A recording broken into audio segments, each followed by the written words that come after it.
आउज़ बिल्लाहि मिनश्शैतानिर्रजीम बिस्मिल्लाहिर्रहमानिर्रहीम। मैं हूं डॉक्टर मोहसिन और ये है माय हेल्थ क्लिनिक। इस वीडियो के अंदर मैं गुजारिश करूंगा जो अफराद पिंडी में हैं या जहाँ जिस शहर में भी रहते हैं,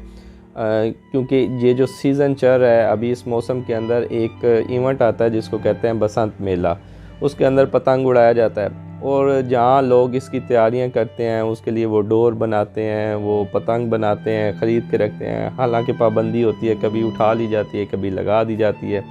लेकिन इसके साथ एक और मखलूक भी है जो इस बसंत मेला की तैयारी कर रही होती है और उस मखलूक को कहते हैं डॉक्टर्स और सरकारी हस्पताल। क्योंकि जिन दिनों बसंत आती है उन दिनों में हमारे यहाँ 2 से 3 किस्म के मरीज़ आते हैं जो पहले पूरे साल में शायद कम हो, लेकिन इस दिन पे बहुत ज़्यादा मोरों पे सबसे ज़्यादा जो मुश्किल और मसला होता है वो मोरों का होता है। जैसे ही गिरते हैं और गिरने की वजह से मोरें एक दूसरे के ऊपर जैसे ईंटें होती हैं कुछ इसी तरह से पड़ी होती हैं, जैसे ही वो आगे पीछे होती हैं। और हराम मगज़ के बारे में ये है कि एक दफ़ा अगर नुकसान हो जाए, हराम मगज़ की चोट लग जाए, तो वो फिर दोबारा से रीजनरेट या वो दोबारा से नहीं बनता। तो एक दफ़ा अगर माजूरी हो जाए तो फिर वो ताहयात होती है और ये बड़ा दर्द। एक बच्चा पैदा करना तकरीबन 2 लाख से 4 लाख का खर्चा होता है। उसके बाद उस बच्चे को परवान चढ़ाना, वो एक एक दिन एक एक रात की मेहनत, ये तो वालिदैन ही समझ सकते हैं और वो जानते हैं कि क्या मसाइल होते हैं। तो एक बच्चे को एकदम से छत से गिरने के बाद उसकी मौत का देखना और या उसकी माजूरी ताहयात माजूरी को देखना, वो बच्चा जिसने बुढ़ापे में आपका सहारा बनना था अब उसको ख़ुद सहारे की ज़रूरत होगी। पहले ही गुर्बत और नफ्सा नफसी और जिस तरह के हमारे माशरे के आजकल हालात हुए हैं, इसके अंदर इस तरह के नए मसाइल और एक माजूर बच्चों को या माजूर लोगों को, चलते फिरते अफराद को माजूर करना, ये एक तकलीफ़ दे अमल है। दूसरी किस्म के जो मरीज़ हैं वो अफराद होते हैं जिनको करंट लगता है, चाहे वो डोर को खींचते हुए या तार का शॉर्ट सर्किट होते हुए या वो खुद खंबे पर चढ़ जाएं या बाज़ का खंबे के साथ पतंग फंसे हुए होते हैं वहाँ से उतारते हुए उनको करंट लग, क्योंकि टेक्निकल बंदे नहीं होते और हमारे सिस्टम में सेफ्टी कहाँ तक होती है वो आप में से बेहतर जानते हैं। लेकिन इस तरह की करंट लगने की वजह से काफ़ी अमवात होती है और काफ़ी लोग अस्पताल आते हैं और बहुत से ऐसे होते हैं जो अस्पताल आने से पहले ही दम तोड़ चुके होते हैं।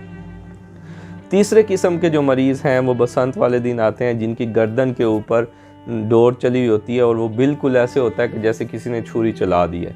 तो इसमें ख़ास तौर पर उन अफराद के लिए है कि जो बसंत नहीं भी बेचारे मना रहे होते, लेकिन वो ऐसे ही इसकी जद में आ जाते हैं। तो उनके लिए गुजारिश है कि अपनी नेक को, गर्दन को कवर करके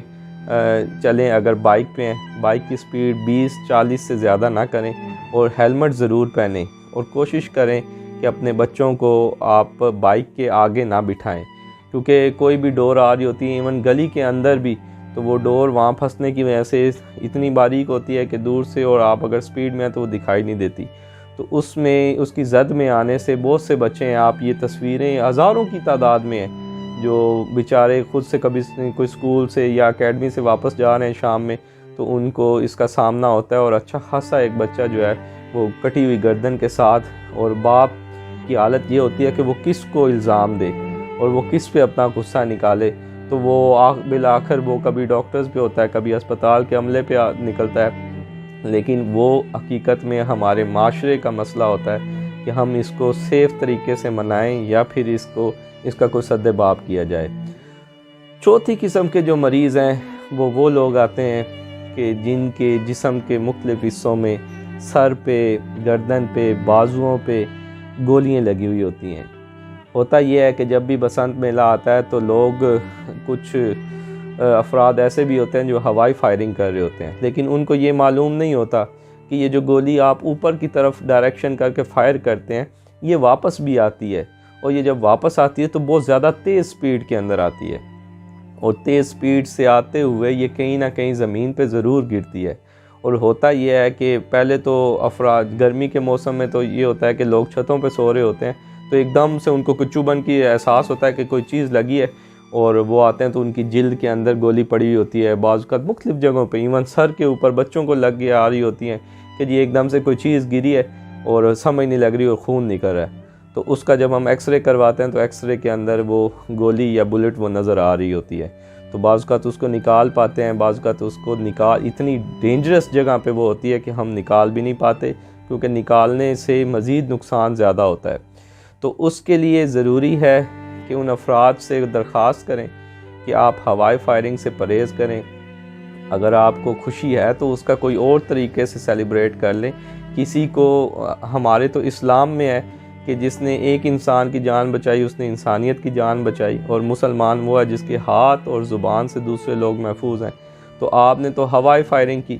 लेकिन वो कहीं ना कहीं आके किसी को भी लगेगी जिसको आप ना तो तौबा कर सकेंगे और ना ही आप माफ़ी मांग सकेंगे, और एक ना एक दिन हमारा ईमान है कि हमने जवाबदेह होना है रोज़े महशर। तो उसमें ऐसा ना हो कि आप किसी को कत्ल करने की दफ़ा में वहाँ पे पेश हुए हों। तो उसमें ज़रूर लोगों को शेयर करें और कोशिश करें कि बच्चों को या वो अफराद अगर उस इलाके में, उस महल्ले में फ़ायरिंग की बार बार आवाज़ आ रही है तो अपने तौर पे अवॉइड करें कि आप खुले आसमान के तले ना चलें, आप घर में रहें या उससे बचें, क्योंकि हो सकता है कि आप जैसे ही निकलें या फायरिंग की आवाज़ के तकरीबन 1-1.5 मिनट के अंदर ही ये अमल होता है। तो जब फायरिंग हो रही हो तो उस जगह को अवॉइड करें या फिर आप घर के अंदर रहें और उन अफराद को दरख्वास्त करें, क्योंकि वो आपके ही महल्लेदार या आपके ही रिश्तेदार होते हैं जो हवाई फायरिंग कर रहे होते हैं। तो उनसे गुजारिश करें कि हमारे बच्चे भी हैं, हम खुद भी हैं, ये किसी का नुकसान भी हो सकता है, इसको किसी और तरीके से या किसी और अंदाज से सेलिब्रेट कर लें तो ज़्यादा अच्छा है, ताकि वो आपके लिए भी खुशी का बायस हो और दूसरों के लिए भी, ना कि किसी आपकी खुशी दूसरों के लिए वो जनाजा उठाने का मौजब बने। तो उम्मीद है कि अगर ये मैसेज पहुंच सके और शायद किसी को फ़ायदा हो जाए और किसी को समझ आ जाए कि इस छोटे से अमल से कितनी तब्दीली हो सकती है। इसके साथ डॉक्टर मोहसिन को दीजिए इजाज़त। अल्लाह हाफ़िज़।